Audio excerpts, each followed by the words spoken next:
Hello there. How you doing?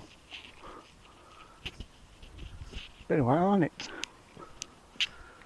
Just walking the dog. The cat. Don't know if you can see him.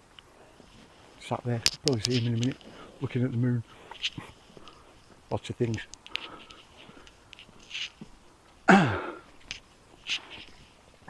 Right. Many of you. Are you coming, mister? Eh? Daft crap. Hmm? Yeah. Come on, Deus Ex. Many of you are probably thinking, well, that's all very nice seeing you and that, but where's your Diddy video? Where's your Epics video? Well, there's been quite a lot at home going on. I'm not going to go into details, but it's kind of taken priority. Which is why I've not posted for a while. But something happened yesterday and today that gave me reason to be cheerful.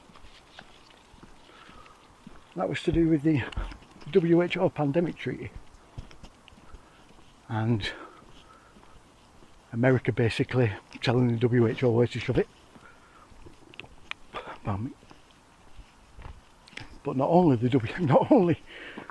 America, but also Britain as well. Now, whereas the US has rightly took the legal standpoint and stood behind its constitution, or as I like to call it, piece of paper, we're writing on it, we've taken a significantly different approach. Ours being greed and toddler levels of selfishness. Basically because the WHO would mandate us to give away any vaccines that we have for free or develop for free to certain nations. Some of them being poorer nations.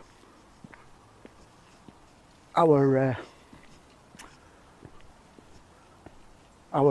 negotiators, shall we say, the WHO told them where to stick it. We're not going to give anything away for free because we want to make money on top, because we're wankers. So our political figures are basically showing exactly what kind of stock they are. That being the world's biggest twat biscuits. If you want an example of the purest form of twat biscuit, just look at our political class here in the UK. Especially Roland Rat that we've got in at the minute. With Jeremy Hunt. No, definitely meant Cunt. Michael Gove, who looks like a worm. That mob, you know. Penny Mordaunt, who looks like she's got all sorts of sticks stuck up her ass. Would be quite fit if she wasn't, you know, evil and a dick and part of the WEF.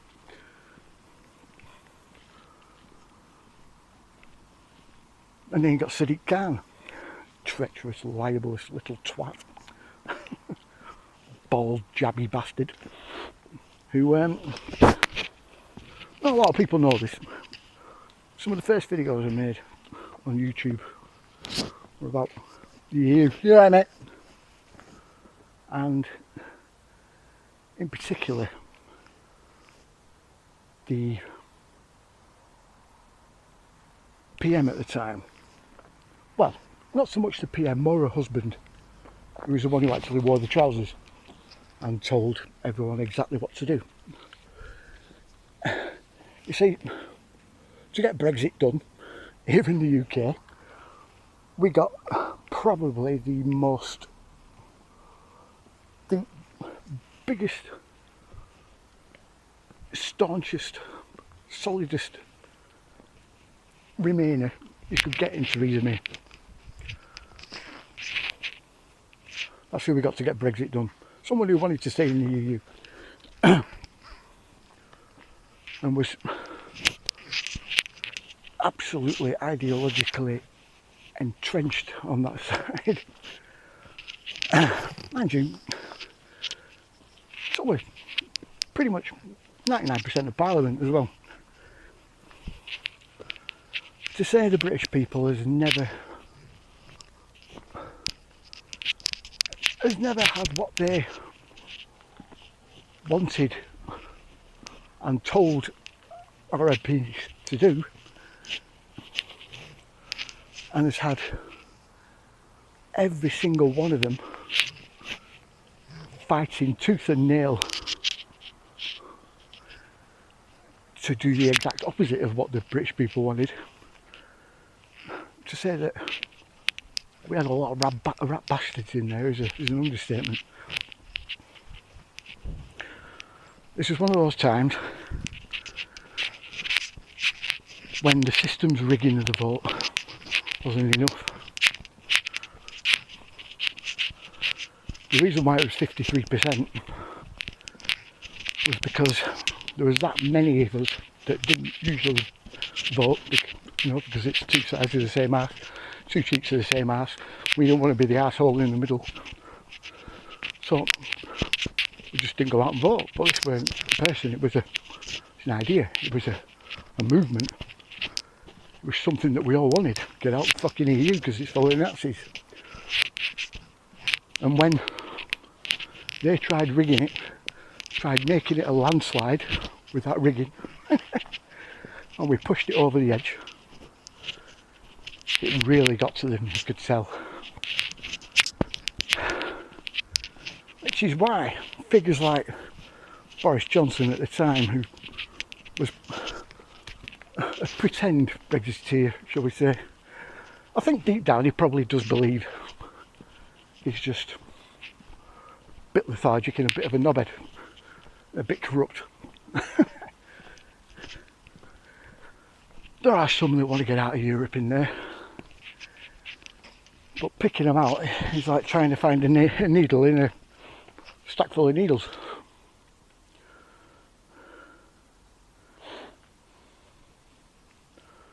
But anyway, turns out that after they got rid of all the competition, Michael Gove being one of them, he ousted Boris as the front runner for the leadership after Cameron went. Got 15% of the membership vote, so that was a pointless exercise for him. Then we had some woman running against Theresa May, who, to be fair, did seem pretty sincere in her willingness to get us out of the EU, but she was a complete lunatic. We would have been probably identifying as rabbits, living in warrens, and our economic system would be carrot based. So yeah, got rid of her, got Theresa May in, and then the kicking the can down the road started. The stumbling blocks started. The 4 different, supposedly different withdrawal agreements that they drew up were tabled over a tenure. Each and every one of them, right, was exactly the same. It was just exactly the same words, shall we say, and sentences and clauses and everything else. It's just that they were put in different orders and shifted around a little bit, but they were exactly the same. And she did this 3 times. She was going to do a 4th before she was kicked out by Boris, and then we had the pandemic. But her husband's he's a character, really is. He used to work with Sajid Javid, the guy that I was talking about before, who ended up as Home Secretary. Philip May used to work for Deutsche Bank as their chair of the Financial Advisory and Investments Committee, board, should I say. And they took care of all their loans and acquisitions. Sajid Javid was his regional manager, so they were on a pretty equal footing. He handled the more public bank. May handled the investment side of the bank. You see, around the time he was there, Mr. May, he did a lot of dodgy backroom deals, yeah? Particularly with the nations of Europe, particularly Eastern Europe. a lot of deals that made the EU a heck of a lot of money and guaranteed them a lot of money for a long time to come. Yeah. Basically, they got each of these nations to be allowed into the EU, right, which is what they all wanted after they left Russia. To be allowed into the EU, they had to get themselves into the black, right, because they were all in the red, deep in the red, yeah, financially. So, they did a deal where they mortgaged off all their utilities, all their infrastructure, railway stations, you know, land, stuff like that. And this would basically, the money that they would get from those mortgages that Deutsche Bank gave them, essentially put them back in the black. Now, when they got taken into the euro, you know, when they adopted the euro after that, that then,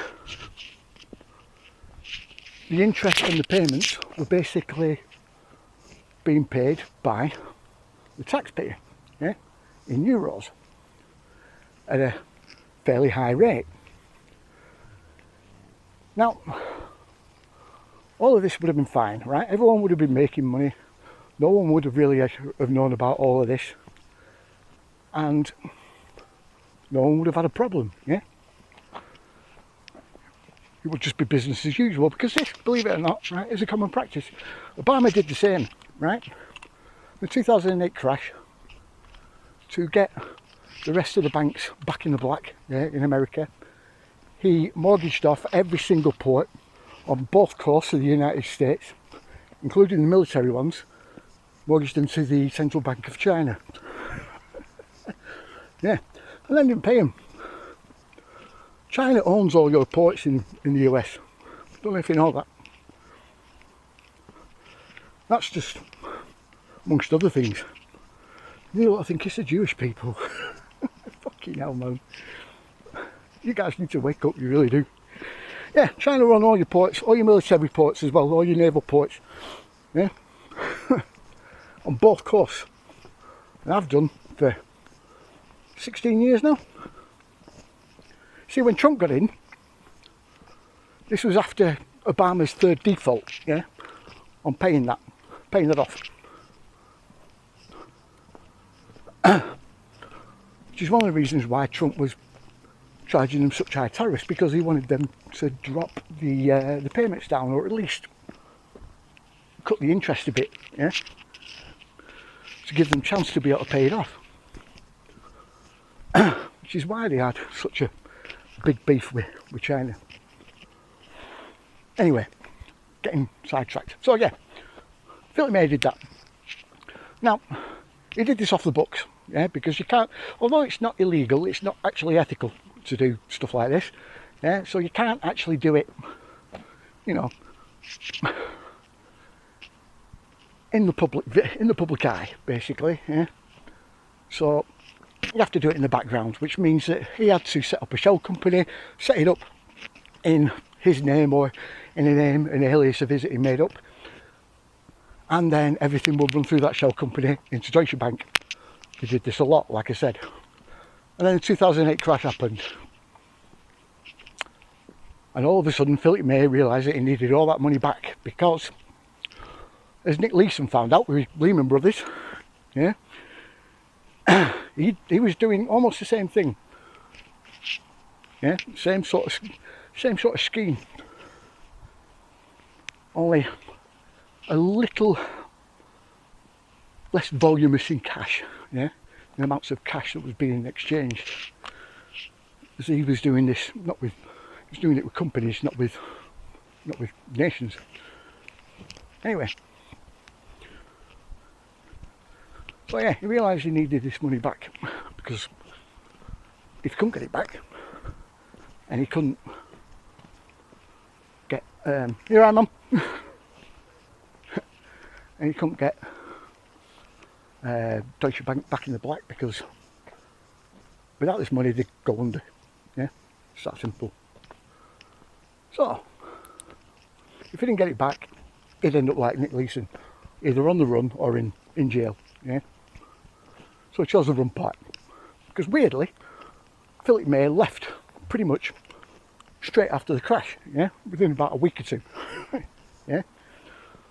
Sajid Javid was also involved in this because he rubber stamped everything that he did. Yeah. So he ran straight back to the UK. Now Deutsche Bank is Europe's largest bank. It basically holds their economy together. Deutsche Bank collapses, the EU collapses.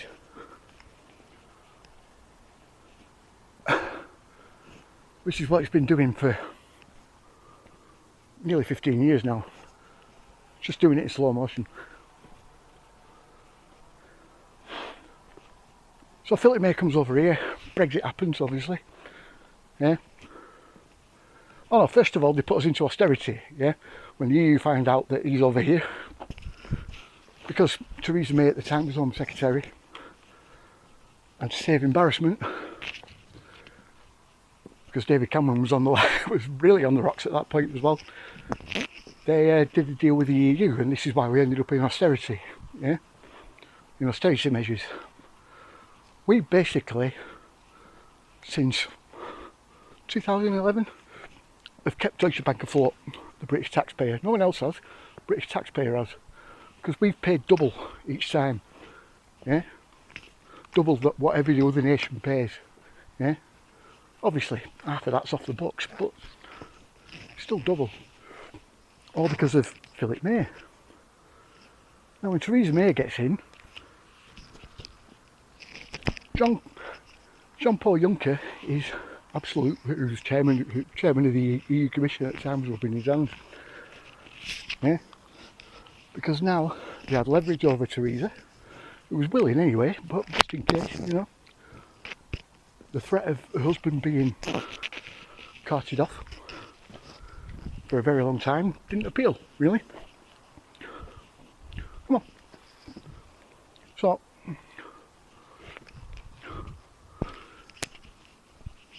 they had him as leverage over there. And she basically went to him whenever any decision on Brexit was being made, yeah. You look at how many cabinet members resigned, yeah, in the first couple of months of Theresa May being in, yeah. How many civil servants resigned, pro-Brexit civil servants that resigned, yeah. Look at the reasons for doing so. All of them basically sent a resignation letter to the papers, and it's also in the National Archives. Read what they say about how whenever there was a decision being made that affected Brexit negatively for the EU, Philip May would come in after they'd all agreed upon it, and Theresa would change her mind straight away. Every single one of them said that. Gina Miller, who said she was fighting for the people, but rather than have the Article 50, which was our which was the trigger for us leaving the EU, rather than have that in the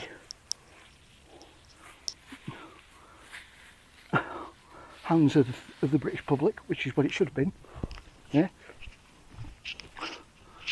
she got a judge to alter the conditions of that, of Article 50, so it was then a parliamentary decision, get down, and not a public decision, yeah. This woman has been a very close friend of the Mays for at least 16, 17, maybe longer years. Philip May has been her number one client for every single financial advice service that she, well, financial advisory and investments firm that she set up. Yeah, he was her number one client every time. Funny that, isn't it? Her husband used to worked for the Rothschild Bank, hedge fund bank, and left. Had enough, and just leaves her to it. Yeah. The judge who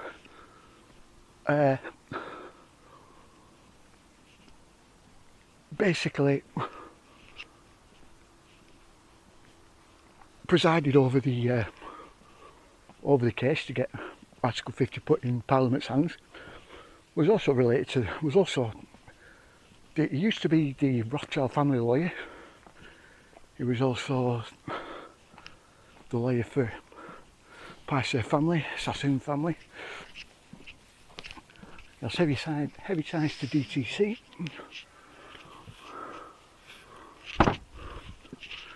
If you don't know who they are, look them up.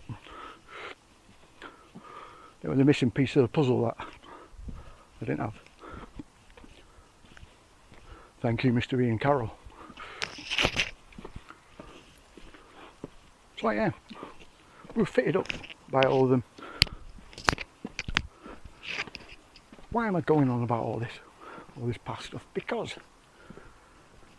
a decision like this that has basically slightly put a nail in the coffin, the final nail in the coffin for the coup in the blatant coup's, well, a soft coup in a blatant coup's clothing. Yeah, slightly put an end to that. Very strange. It's almost as if they've got an alternative plan. I've said this before. June 6th, 2024. Won't be surprised if World War III kicks off. Anyway, see you later.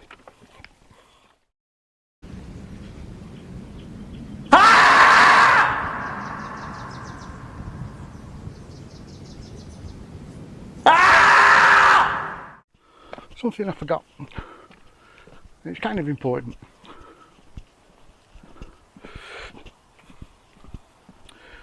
It was one of the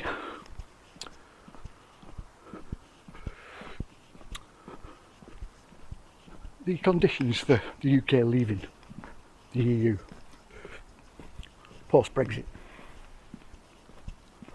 after January the 20th. January 2020, sorry, January 31st, 2020. Which was quite a significant date because that was when the Lisbon Treaty was meant to kick in. And Boris very nicely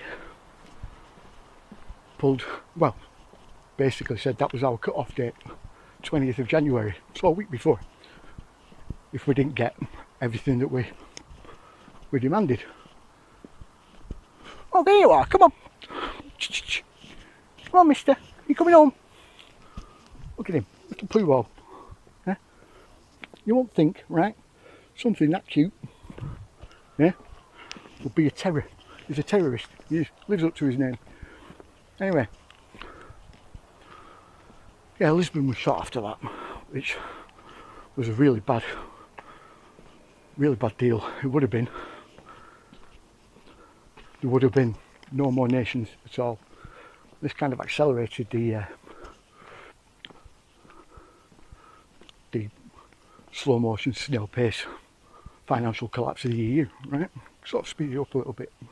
And then the pandemic happened to slow it all back down again. But anyway, one of the conditions that no one, I mean no one, is even sure that Boris took it off the table in the withdrawal agreement was that post-Brexit the UK would hand over all of control of all of its military, all of its intelligence infrastructure, that means all the spies, all the networks, all the computers, equipment, everything. Believe it or not, everyone says it's Mossad, CIA, everything else. Nope. The UK is the world's leader in intelligence, military intelligence, has been for a long time. Same with special forces. Why? Because we've done it for fucking centuries. We're the best equipped, best trained. We train everyone else, set everyone else up, for Christ's sake. Yeah? How do you think Mossad got started? We started them, same with the CIA. Anyway, we hand all that over, all of our nukes, control of our nukes, everything, yeah, post-Brexit, to be dissolved into the EU army. Everyone says, oh, there's no such thing, no one said anything about the EU army. Oh, yes, they have. A lot. Especially since 2017 when we were leaving. This could still be a very real possibility. It could have even gone through already. Without an army, we're not a nation because we can't defend ourselves. Isn't it funny how the British military has been dwindling slowly, but quite significantly recently? I wonder why that is.